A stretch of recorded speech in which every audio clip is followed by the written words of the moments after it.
Mesdames et messieurs, bonsoir. Bienvenue dans ce nouveau numéro de votre émission L'Aparté, l'émission qui vous permet de connaître l'envers du décor de nos invités. Alors ce soir, celui que nous avons sur ce plateau, c'est une légende, c'est une virtuose. En 1977, lors du festival 77, la presse anglophone lui a surnommé le Diamond Fingers. Il est considéré comme l'un des rares guitaristes du continent africain avec un style personnel, mais également innovant. Son talent est envoûtant et ensorcelant. À travers son orchestre Bembeya Jazz, il a valorisé des sonorités africaines. Sékou Diabaté ou le doigt en diamant, et puisqu'il c'est de lui qu'il s'agit, et bien sûr notre invité, il a su placer l'inspiration musicale et l'éloquence lyrique de la tradition griotte mandingue sur les dance floors et les ondes des capitales d'Afrique de l'Ouest. L'éblouissant virtuose de la guitare Sékou Diabaté ou le Diamond Fingers du légendaire Bembeya Jazz National est notre invité. Je vous propose sa biographie avec Marie-Joséphine Guilavogui. Surnommé Diamond Fingers ou les doigts de diamant, Sékou Diabaté a marqué et influencé la musique moderne en Afrique de l'Ouest par son jeu unique et ses envolées qui puisent autant dans la kora que le balafon. Sékou Diabaté est né dans une famille de Yéli griots. Très jeune, il apprend à jouer du balafon et de la kora tout en se mettant petit à petit à la guitare. L'instrument lui plaît. En 1961, il devient le guitariste du Silly Orchestre qui deviendra par la suite le Bembeya Jazz National. Avec ce dernier, il va donner une couleur nouvelle à la musique moderne africaine. Marié à la chanteuse Djanka Diabaté et vivant entre Conakry et Paris, Diamond Fingers, après 50 ans d'une riche carrière, s'attelle désormais à laisser une trace après le Bembeya. En plus de l'abondance discographie du Bembeya Jazz, Sékou Diabaté a participé à plusieurs projets et sorti 3 albums de référence. Bienvenue dans l'Aparté, si c'est maintenant que vous nous retrouvez. Bonsoir, monsieur Sékou Diabaté. Bonsoir, madame. Alors, le Diamond Finger, parlez-nous de vos débuts à Tiro, situé à 40 km de Farana. Comment vous avez été initié à la guitare? Merci. C'est une famille, l'histoire est d'une famille, Yéli. Toute personne qui connaît l'histoire mandingue savent aussi que c'est Yéli dans notre continent africain, mandingue surtout. Donc je suis issu l'un de ces familles, Diabaté. Mon père faisait le balafon et la guitare acoustique traditionnelle dans le style Yéli. Tout à l'heure, je vais vous montrer un petit modèle après. Donc tout est parti de ça. Et mon père ne m'a jamais initié à la guitare directement, mais il me laissait entre les deux instruments. Quand j'ai commencé à monter un peu d'âge, 3 ans, 4 ans, donc comme il a compris que je m'intéressais aux instruments, je tâtonnais ici, je tâtonnais ici. Donc quand il sort, il me laisse avec les 2 instruments. Oui. Donc je tape ici, mais plus tard, il a compris que je m'intéressais beaucoup plus à la guitare, c'est-à-dire j'avais plus de facilité plutôt à la guitare qu'au balafon. Moi-même, je reconnais, j'adore le balafon. Je regrette que je n'ai pas pu maîtriser le balafon. Mais jusqu'à aujourd'hui, c'est ce regret, parce que c'est un instrument original, unique dans son genre. Et vous aviez parlé de votre père qui voulait que vous ayez la maîtrise parfaite du Saint-Coran. Comment vous avez réussi à le convaincre pour qu'il vous laisse faire la musique, c'est-à-dire vous concentrer particulièrement à la musique? Voilà, d'abord, je vous le dis, quand je vais vous donner l'histoire, vous savez, quand j'ai... D'abord, mon père m'a mis à l'école coranique, et à l'âge de 10 ans, il m'a commandé une guitare couleur métal. Vous voyez, étant j'étais à l'école coranique. Mais avant ça, j'avais une guitare acoustique. Toujours, vous connaissez ce genre de guitare. C'est le modèle qui est là comme ça. Voilà. Donc, mais quand j'ai eu 10 ans, pour fêter mes 10 ans, il a commandé cette guitare-là en France à l'époque, à travers la poste. Donc, cette guitare, j'étais le seul parmi mes générations à avoir cette guitare. Ça s'appelle, le malinqué disait, ça s'appelle né guitare. La couleur est métal. Oui. Voilà, donc j'avais ça avec moi à l'école coranique. Mais maintenant, la façon, vous allez avoir tout à l'heure là une photo ici, qu'il y a avec vous certainement, là où je suis avec cette guitare-là, et je vais vous dire, cette guitare-là, où, cette photo-là, où ça a été prise, et dans quel pays et dans quelle ville. Donc, tout est... quand il m'a mis à l'école coranique, à un moment, je ressentais beaucoup plus à la guitare que vraiment qu'à l'école coranique. Donc, j'ai quitté, malgré que mon maître m'adorait beaucoup. Et quand il bougeait, je partais avec lui. Et dans les voyages, dans les Sierra Leone, les Libéria, bon, parce que c'était quelqu'un qui était très fort dans son métier. Et il y avait des chefs de canton, des grandes personnalités qui l'invitaient. Donc, tout est parti de là. D'accord. Voilà. Maintenant, en 1959, oui. J'ai eu la chance de venir ici pour être raccourci.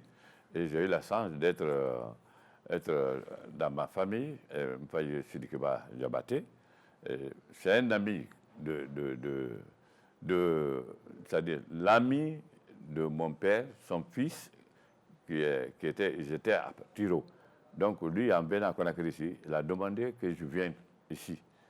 Donc, c'est à partir de là aussi, j'ai appris ici. Bon, on va arriver à ce moment-là. D'accord.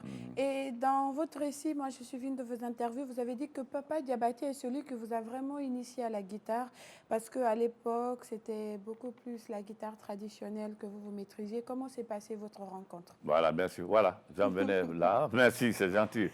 Donc, quand j'étais venu, invité par un ami, le fils d'un ami à mon père, qui m'a beaucoup aimé.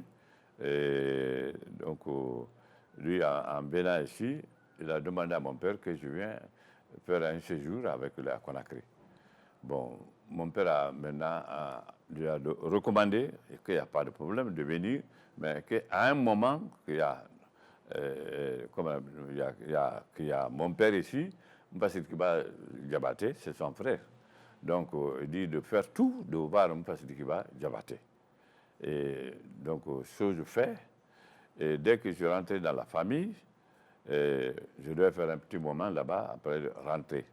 C'est à cette occasion, j'ai connu mon grand frère papa. À l'époque, c'était le plus grand guitariste, je peux dire, qu'en Afrique. D'accord. Oui. Parce qu'il était très élégant avec la guitare, il avait la facilité. Donc, quand lui, grâce à lui, j'ai eu quelques accords. Mais quand je l'ai vu jouer pour la première fois, moi, je l'ai dit, on était dans la famille, quoi. Je l'ai dit, mon frère, ton style là, ça c'est avec Manji, c'est pas la guitare ça. Je lui ai dit, papa, c'est pas la guitare ça, c'est du Manji ça. Donc il dit, non, c'est pas de Manji, si tu veux apprendre, bon, il n'y a pas de problème. Je dis, ouais, je vais bien, mais vraiment, ça, c'est difficile. Donc c'est ainsi, il m'a donné quelques accords de guitare, parce que la famille m'a dit que maintenant, de rester avec eux pour un moment. Et le moment que je répète, je rentre directement au village à Tiro. Voilà. D'accord. Alors, Monsieur Sékou Diabaté, vous êtes membre fondateur du Bembeya Jazz National, qui a été créé le 15 avril 1961 par Émile Condé. Ouais. Alors, comment vous vous êtes retrouvé au sein de ce groupe? Voilà. Vous savez, comme on dit souvent, on ne peut pas échapper son destin. Ouais. Ça, c'est clair. Je peux le dire à quiconque. Parce que moi, je ne m'attendais jamais à... Je ne connaissais même pas Bella.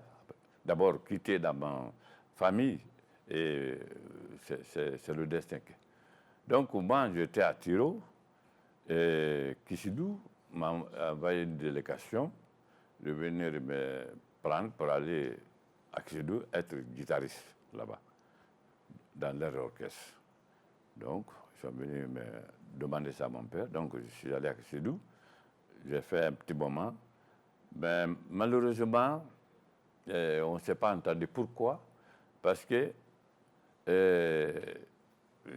comment on appelle? Non seulement je jouais dans l'orchestre, mais ils m'ont mis dans une boutique. Et quelle boutique? Là où on vendait que de l'alcool. Oh. Je dis, donc voilà le problème. Vous voyez, en ce moment, moi, je peux vous dire que j'étais comme un taliban. C'est-à-dire que, mais jusqu'à aujourd'hui, je n'ai jamais bu, hein, je n'ai jamais aimé. Donc, ça me plaisait pas de ça. Alors, un jour, je ne sais pas, je dis comment je vais quitter ici. Et un jour, j'ai cassé des bouteilles. Après, je suis sorti, j'ai fermé. Et le lendemain, j'ai retrouvé le directeur. Je dis, bon, je dis, directeur, ils ont cassé des bouteilles de bière. Et je dis, je ne sais pas qui a fait. Alors, le directeur me pose la question, qui a la clé? Je dis, c'est moi. Il dit, c'est qu'il faut dire que tu as cassé les bouteilles. Donc, ça n'allait plus depuis ce moment-là. Ça n'allait plus. Et on est resté dans ça. Il y a un frère qui s'appelle Papa Diaré. Il était à Cancan en tant que fonctionnaire, mais il était venu en vacances à Kisidou. Et j'étais dans leur famille. Je voulais connaître comme ça, Dr Diaré, qui était là. C'est un ami. Et donc, j'étais dans leur famille à Kisidou. Et son grand frère maintenant, qui était à Cancan comme fonctionnaire, alors il était venu en vacances et il m'a demandé c'est où ça va. Je dis ça va, je dis mais ça ne va pas. Il dit qu'est-ce qui ne va pas. Je dis je ne me sens pas bien. Je n'ai pas expliqué exactement ce qui s'est passé. Il dit bon, si ça ne va pas, viens me trouver à Cancan.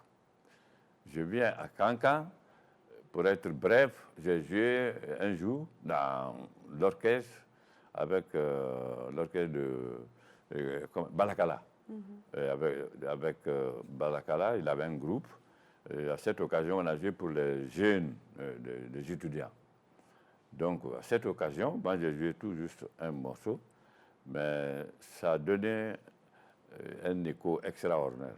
Les gens, par rapport à mon âge, ce que j'ai fait ce jour-là, mon nom est parti, surtout devant les étudiants. Donc, mon nom était un peu partout. Dans les familles, en général, on parlait de moi, petit dit 2 ans. Non, sans guitare là, c'est pas possible. Et c'était à quel âge? Et j'avais en ce moment 17 ans. D'accord. Voilà, donc c'était toujours en 61 là. Tout est parti en 61 là. Donc, Émile Kouandépé a son âme de passage maintenant, là où il résidait, dans cette famille, et les jeunes, les dames qui étaient là-bas, tout le monde parlait de moi aussi. Alors lui aussi, il était curieux de connaître qui est Sékou-là. Il a demandé à l'un des frères de cette famille, il dit, qui est ce Sékou-là? Vous parlez, tout le monde parle. Il a dit, c'est un jeune qui a joué il y a quelques jours pour les étudiants, mais c'est extraordinaire. Alors, il dit, bon, il voudrait faire la connaissance de ce Sékou. Alors, ils sont allés me chercher. Et j'ai fait, le Mille Kouandé, on s'est vu, on s'est salué, on a causé. Après, il m'a parlé d'eux, qu'il voudrait, il m'a appelé pour aller à Béla. J'ai dit, j'ai dit, vraiment, c'est très bien. J'ai dit, ben, moi, je ne peux pas aller à Conakry parce qu'à Cancan, je me sens bien ici. Alors, donc, quand il a compris que je ne vais pas aller, mais il a changé maintenant de causerie, il m'a posé une question, et c'est la question-là, tout est parti, sans que je ne sache. Okay. Il me pose la question, il dit, est-ce que tu connais Sorakata Diabaté? J'ai dit, mais oui, j'ai dit, c'est le petit frère de mon père. Il dit, ah bon? J'ai dit, oui. Il dit, ah d'accord. Il a fait semblant, comme si lui, il ne connaît pas tellement bien. Donc, il dit, bon, d'accord. Il a changé de causerie. Et comme je vous ai dit, tout est parti de là. Il arrive à Béla, il dit, voit directement, il se trouve que ce Sorakata Diabaté là, c'est son ami intime. D'accord. Ils étaient ensemble à Djikunkung. Quand il a été nommé commandant, donc ils ont quitté ensemble, venir à Bela. Vous voyez? Bon, moi, je ne connais pas, je suis au courant de rien. Donc quand il a quitté maintenant Kankan, directement il est allé, c'est le préfet de mon père, Sarakata. Il dit, Sarakata, on se sont salés, il dit, j'ai vu ton fils, le fils de ton frère. Il dit, qui? Il dit, Sékou Diabaté. Il dit, ah oui, c'est le fils de mon grand frère. Il dit, ah bon. Il dit, voilà ma voiture. Et tu sais qu'on n'a pas de guitariste. Il faut aller chercher ton fils. Pour qu'il vienne. Voilà. Donc, le lendemain, je crois que c'était un matin, je vais me pardonner Sarakata. Lui, ça faisait longtemps qu'on ne s'est même pas vu. Alors, on s'est salué. Après, maintenant, je lui pose la question. Je dis, pardonne, comment tu as su que moi, je suis là? Il dit, ah bon, tu me poses cette question? Il dit, ah, d'accord. Il dit, bon, je suis venu te chercher pour aller à Bela. Il dit, moi, à Bela? Il dit, ouais. J'ai dit, ah, pardon, il dit, ça va être difficile. Il dit, ah, ça va être difficile. Il dit, d'accord. Il dit, je vais te dire deux choses. Il dit, soit tu vas aller dans la dignité, ou bien tu vas aller au tourment. J'ai dit, pardon, ça c'est difficile. Il dit, c'est ce que j'ai à te dire. C'est à toi de choisir. Aller tranquillement ou bien aller subhanallah. C'est à toi de choisir. Donc, c'est moi maintenant qui est en train de prier maintenant, pardon, je dis d'attendre jusqu'à la nuit. Vous allez partir doucement. Je n'en vais pas partir. Donc, voilà moi, Bela. Bref. Alors, M. Diabaté, est-ce que quand vous aviez intégré le Bembeya Jazz, vous vous êtes une fois dit que ce groupe allait être l'un des plus grands groupes guinéens? Non, je ne pouvais jamais imaginer ça, sincèrement. Ah là là. Ça, sincèrement. Et dans votre groupe, Bembeya Jazz, le premier groupe, on a su, bon, je ne suis pas de votre génération, mais on a su avec l'histoire que vous étiez très lié avec Aboubacar Demba Camara. Quels étaient vos liens? Parce que, d'abord, moi-même, je ne peux pas expliquer, mais musicalement, il y avait une collection entre nous. Surtout quand on est sur la scène. C'est incroyable, mais c'est la vérité. Sinon, après Demba, j'ai pas mal de chanteurs. On a fait des morceaux, on a fait des albums.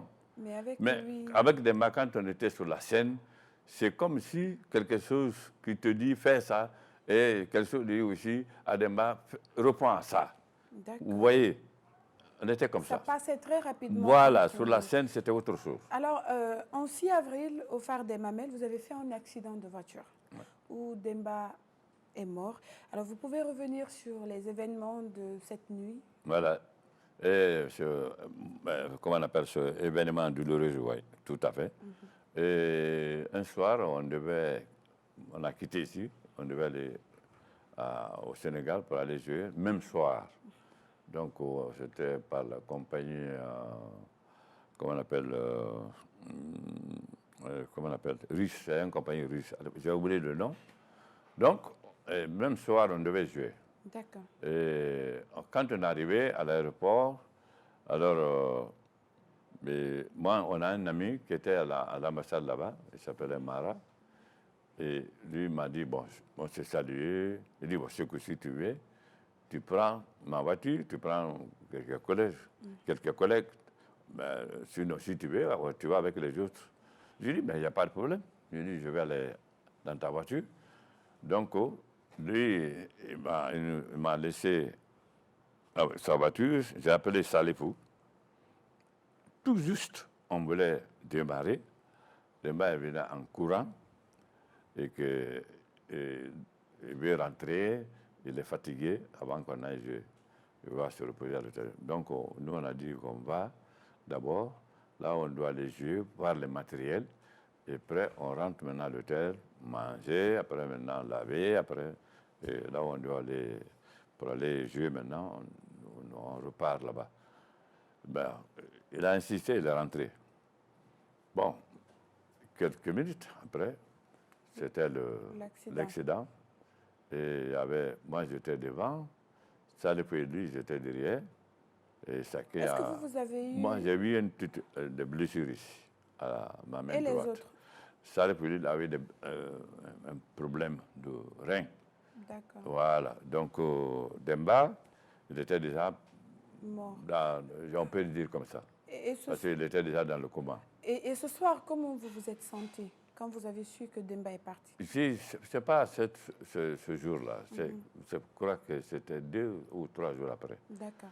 Et quand on m'a annoncé ça, mais c'est-à-dire, je ne peux pas trouver vraiment un vrai mot et comment je me sentais, sincèrement. Parce que, comme je vous le dis, je dis Demba et moi, c'est comme l'autre était le deux de l'autre, l'autre était aussi le deux de l'autre. Il était mon deux, moi j'étais le deux, son deux aussi. Et est-ce que jusqu'à présent, vous ressentez son absence? Complètement, jusqu'à présent. Jusqu'à présent.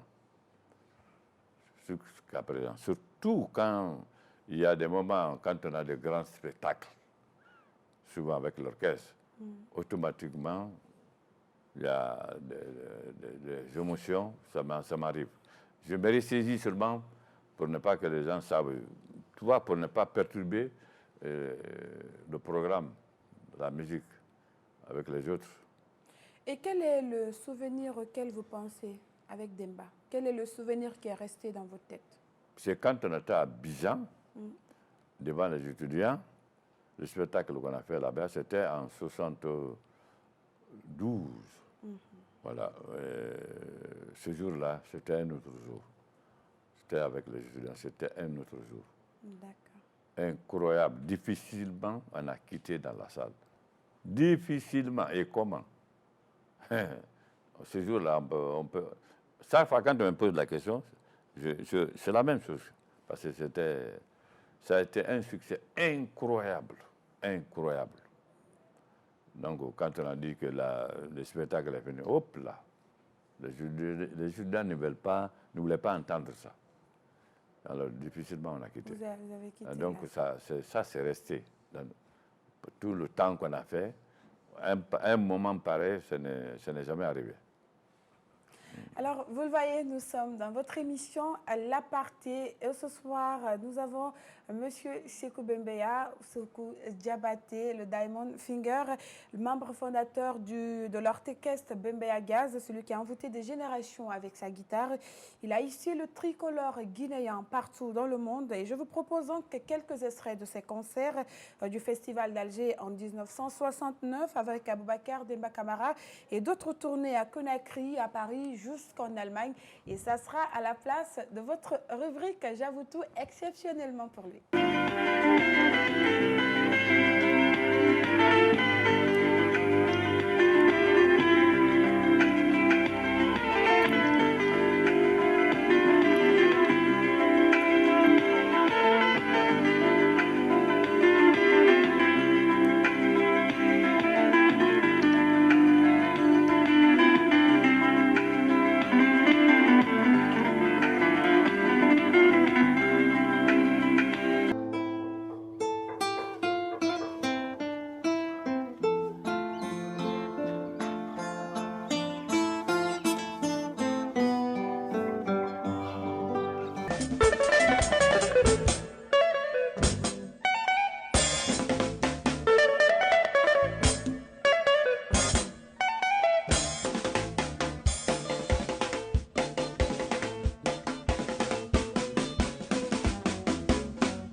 sur ce plateau avec Sékou Diabaté, Sékou Bembeya, Diamond Finger, membre fondateur de l'orchestre Bembeya Jazz National.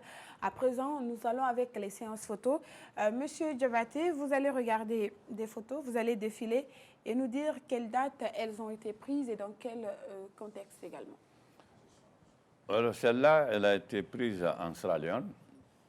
Comme je vous ai dit tout à l'heure, là, j'étais avec mon maître Karamoko, Alajim Fale, Dabo, Nyamfrando. Donc ça s'est pris en 56. Et moi j'avais, je crois que 12 ans. Oula, donc vous avez connu même la période coloniale. Tout à fait. Donc voilà, donc ça s'est pris en Sierra Leone. Wow. Et l'une des villes qu'on appelle Kenema. Vous êtes une bibliothèque, monsieur. Voilà, Kenema, voilà, voilà, Kenema. Alors nous allons avec la deuxième photo, vous allez défiler légèrement. Je en bas comme ça, à droite ou à gauche? À gauche, attendez. Ok. Attendez, je vous aide. Oh, non, il faut m'aider. Parce que la yama là, je ne connais pas. Donc vous faites ça légèrement. Voilà, voilà. Alors ça, celle-là, elle est de 72 à Bamako. D'accord. Un spectacle. Avec le Bembeya Jazz. Avec le Bembeya Jazz, voilà. Vous étiez un très bel homme. Bon, merci. Ah, vous l'êtes toujours. Oui, oui. Dieu m'a donné la chance. Bon, j'ai eu la chance dans ma vie. Et comme je le dis souvent, comme vous venez de le dire là, j'étais parmi mes collègues, j'étais le plus beau. Et je maîtrisais aussi mon instrument. Donc c'est une chance. Soit on aime Sékou pour son instrument, voilà. Soit pour sa beauté. Voilà. Donc, ouais. Donc, quand une fille ne t'aime même pas que j'aime la guitare, tu vas m'aimer, au moins il est beau. Il est beau. Donc, il y a une autre on continue? photo. Oui. Ah, il faut m'aider. D'accord. Ça, c'est... voilà. Voilà, ça c'est à Paris en 85, en spectacle. Oui. Alors, on a un grand spectacle, ça c'est ça, en Paris en 85. D'accord. Voilà. C'est les mêmes photos, même, toujours à Paris.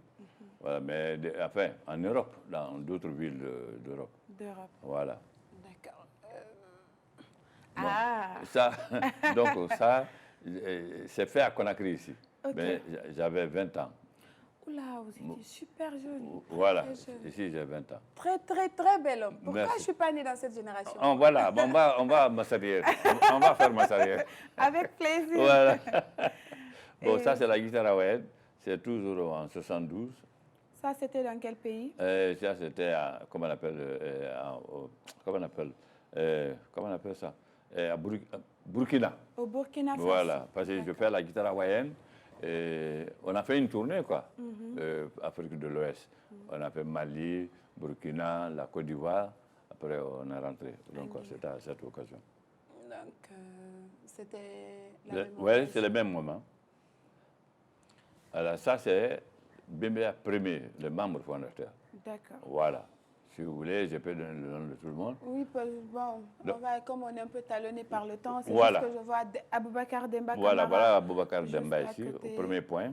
Et celui qui est au milieu en noir, là, c'est Amédou Diabané, le premier chef d'orchestre. D'accord. Voilà. Et vous êtes juste derrière, le plus beau. Ah. Voilà, ça, c'est après Demba. Maintenant, la formation qui a été formée, ça, c'est pris à Paris aussi. Voilà, c'était en 85 aussi. On a réalisé à cette époque, avec les Bambino, Sekouba Bambino et Juju Fouba, on a réalisé l'année-là 3 albums. D'accord. Voilà. D'accord. Voilà. J'ai même ces albums-là chez moi. Quand vous voulez, vous viendrez chez moi, je vais vous les montrer. Écouter. Vous pouvez, comment vous allez filmer. D'accord. Voilà. Ce sera avec plaisir. Voilà. On va montrer ça aux téléspectateurs. Voilà. Merci beaucoup. Voilà. Merci à vous. C'était quelques photos qu'on voulait montrer aux téléspectateurs. Nous partons avec toujours nos questionnaires. Alors, vous étiez, malgré le coup de l'âge, un très bel homme. Comment vous avez pu gérer votre succès?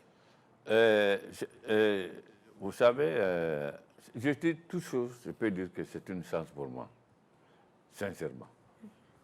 Vous voyez?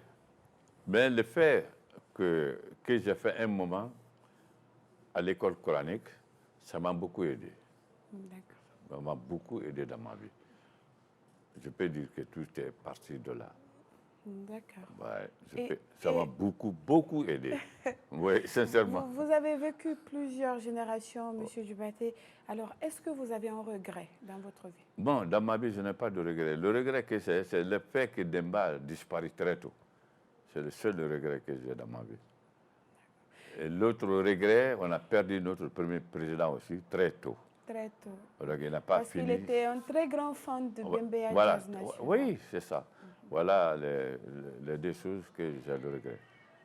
La disparition de Demba très tôt, la disparition de notre premier président très tôt. Très tôt. Je suis fier de Bembeya et je suis très fier aussi, grâce à l'homme qui a conçu le Bembeya Jazz, Émile Condé. À tout moment, moi personnellement, je pense à lui. Et vraiment, Bembeya, je dis, vous ne pouvez pas savoir, c'est-à-dire, j'ai l'occasion de dire, je n'ai pas l'habitude de le dire, mais comme la question est arrivée jusqu'à ce niveau, pour vous dire que la fierté du Bembeya, ça ne finit pas. Il y a des personnalités qui viennent en Guinée ici, et dans les conférences où ils sont invités par l'État. Pas mal de ces personnes-là, ils font tout pour me voir. Ah là là. Je vous jure. Il y en a quand tu me vois, quand on a fini, on se salue, il y en a qui pleurent. Oh. Au nom de... Ils pleurent. Et automatiquement, moi, je suis devenu même un hindou maintenant. Je pleure aussi. Ouais. Donc, vous voyez, c'est-à-dire, c'est incroyable, mais vrai. Et il y en a, ils me donnent de l'argent en partant. Ils ont 2 mois à dire. Ils disent ce que vous avez fait pour l'Afrique. Ils ne disent pas ce que vous avez fait pour la Guinée. Et c'est ça. Notre premier président, tout ce qu'il a fait, il dit c'est pour l'Afrique. Ouais. Donc, quand tous ces gens-là qui arrivent, ils disent que ce que vous avez fait pour l'Afrique, il vous remercie. On vous remercie, on vous remercie. Il a raison. Et quand je suis en dehors de la Guinée, oui. je suis dans c'est autre chose. J'ai autre chose. C'est comme quand un prince arrive dans un pays, et que cette prince-là, il est très connu, ceci, cela. Parce je suis comme ça. Vous avez marqué des générations et vous voilà. continuez à voilà. le faire. Voilà, c'est ça. C'est ça. C'est ça. Jusqu'à maintenant, ce passé-là, jusqu'à présent, je profite à ce moment-là. Je viens de Burkina. J'étais invité pour un festival. Le festival de Djaga. Ouais, Ouaga. Festival de Djaga. Ouaga, ils m'ont, comment on appelle, ils m'ont pris, ils m'ont donné l'honneur d'être le parrain à vie de leur festival. Félicitations. Qu'est-ce qu'il y a plus que ça? Non, il n'y en a pas. Vous voyez? La reconnaissance n'a pas de prix. Voilà. Et il y a ce diplôme-là. Et parlant de reconnaissance, comment vous vous sentez le fait que votre pays ne vous reconnaît pas à votre valeur? Ben voilà, c'est là où il y a problème. Oui. C'est pour que la Guinée ne va pas d'abord. Mais on espère que les jeunes qui sont arrivés là, parce que moi, je sais que je vois en eux, je vois à peu près l'esprit révolutionnaire. Oui. Et nous espérons que Dieu les aide vraiment de mettre la Guinée sur Et qu'est-ce que vous attendez du peuple guinéen face au Bembeya? Ben, le peuple guinéen, bon, d'abord, il faut que nos autorités commencent. Et nos autorités, à travers eux, ils n'ont qu'à parler au peuple. Voilà, nous avons fait ça pour votre orchestre, chacun d'accord, et faire une contribution pour que cet orchestre-là ne meure pas, il reste dans les conditions normales. D'accord. Vous voyez, je peux vous dire aujourd'hui, l'orchestre, tous les grands orchestres là, le seul orchestre qui peut aller aujourd'hui en dehors de la Guinée, aujourd'hui, parmi les 4 formations là, nationales, là, c'est Bembeya Jazz.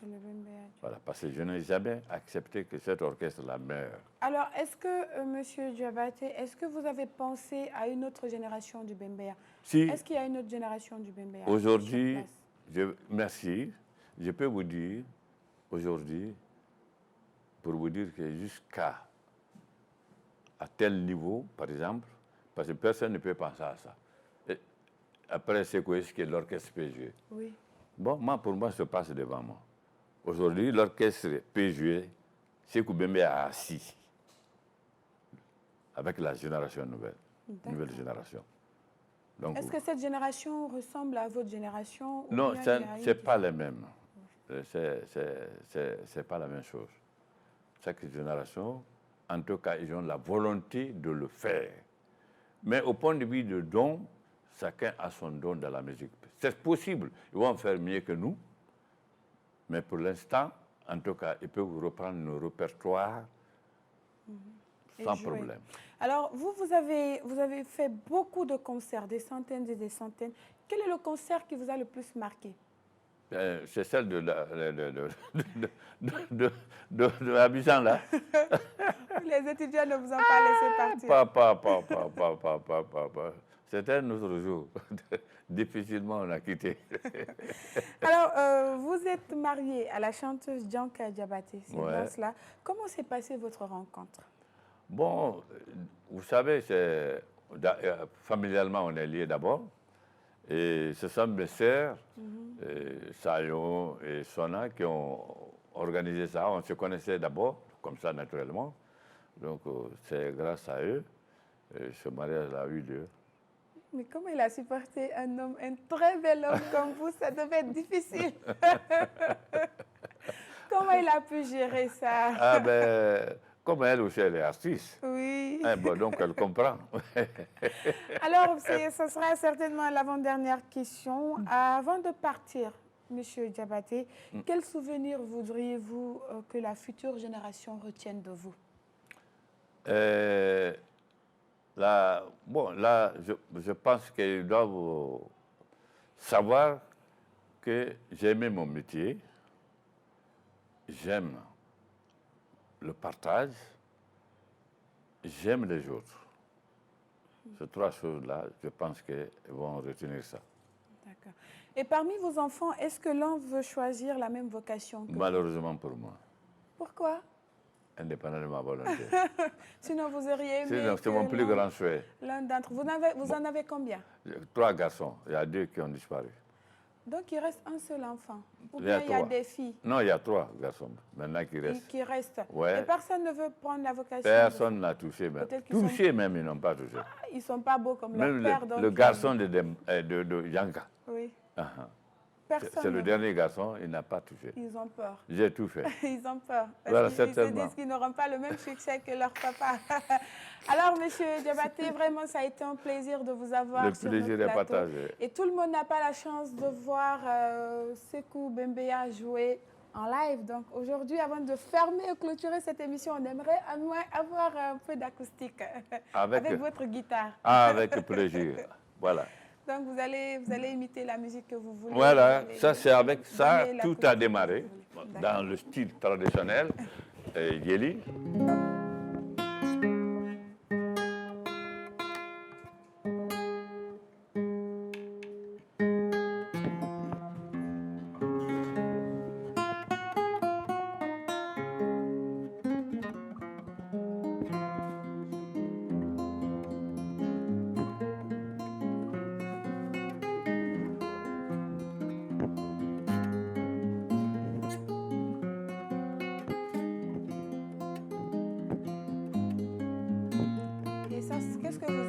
C'est quelle acoustique?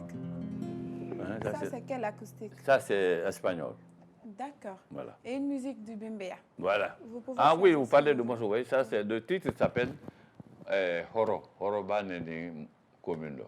D'accord. Le titre, que le morceau que je viens de jouer, je l'ai joué la musique, quoi, mais pas la chanson. D'accord. Voilà. Là, vous pouvez imiter un titre du Bembeya, que vous voulez.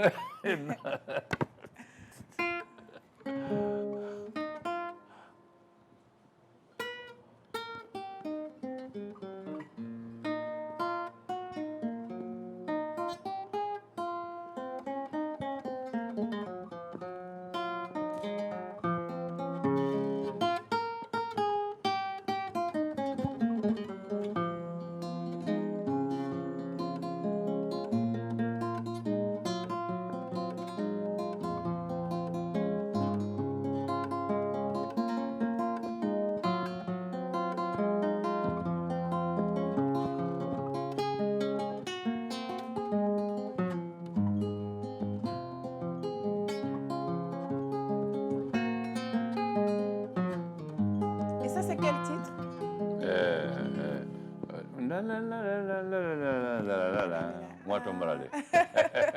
Alors, c'est avec ce titre Watambara que nous terminons cette émission avec Monsieur Sékou Diabaté, Sékou Bembeya ou le Diamond Finger. Ça a été un très grand plaisir d'être avec vous.